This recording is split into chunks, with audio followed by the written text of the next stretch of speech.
Jamnagar Junagadh highway જમીન સંપાદન મામલે વિવાદ વધુ ઉગ્ર સતોદળ ગામના ખેડૂતે આત્મહત્યાનો પ્રયાસ કરતા વિસ્તારમાં ચકચાર યોગ્ય વળતર અને તપાસની માંગ તેજ Jamnagar Junagadh highway road project અંતર્ગત જમીન સંપાદન મામલે સટોડ વિલેજ ખાતે વિવાદ વધુ ગંભીર સ્વરૂપ ધારણ કરતો જોવા મળી રહ્યો છે। હાઈવેના ચાલી રહેલા રોડકામ દરમિયાન પૂરતું વળતર ન મળ્યાનો આક્ષેપ કરતા સ્થાનિક ખેડૂત રાજાભા જાડેજાએ પોલીસ તથા સંબંધિત અધિકારીઓની હાજરીમાં આત્મહત્યાનો પ્રયાસ કર્યો હોવાની ઘટના સામે આવતા સમગ્ર વિસ્તારમાં ભારે ચકચાર મચી ગઈ છે। મળતી માહિતી અનુસાર સતોદળ ગામના ખેડૂત રાજાભા જાડેજાની જમીન રોડ પ્રોજેક્ટ માટે સંપાદિત કરવામાં આવી હતી।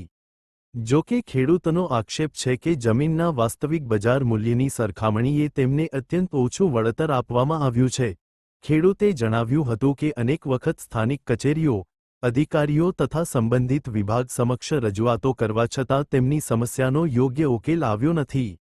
ઘટનાના દિવસે સ્થળ પર પોલીસ પ્રોજેક્ટ સાથે સંકળાયેલા અધિકારીઓ અને સ્થાનિક લોકો હાજર હતા ત્યારે ખેડૂતે અચાનક આત્મહત્યાનો પ્રયાસ કરતા હાજર લોકોમાં દોડધામ મચી ગઈ હતી।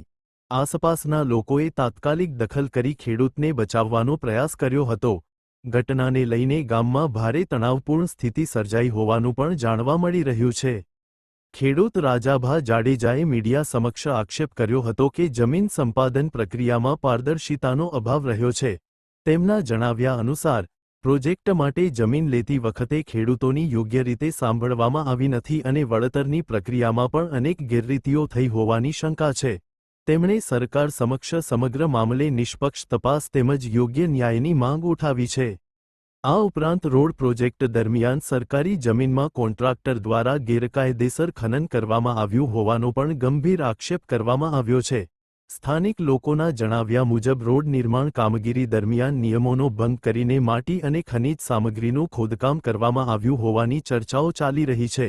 જો કે આ મામલે હજી સુધી સત્તાવાર રીતે કોઈ સ્પષ્ટ નિવેદન સામે આવ્યું નથી। ઘટનાના પગલે સ્થાનિક ખેડૂતો અને ગ્રામજનોએ એકતા દર્શાવી સમગ્ર મામલે ઉચ્ચ સ્તરની તપાસ કરવાની માંગ કરી છે।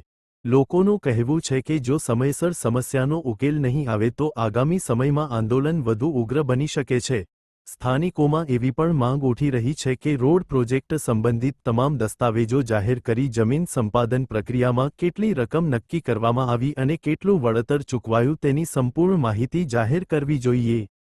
સામાજિક આગેવાનોનું માનવું છે કે વિકાસના કામો જરૂરી છે, પરંતુ વિકાસના નામે ખેડૂતો સાથે અન્યાય ન થવો જોઈએ।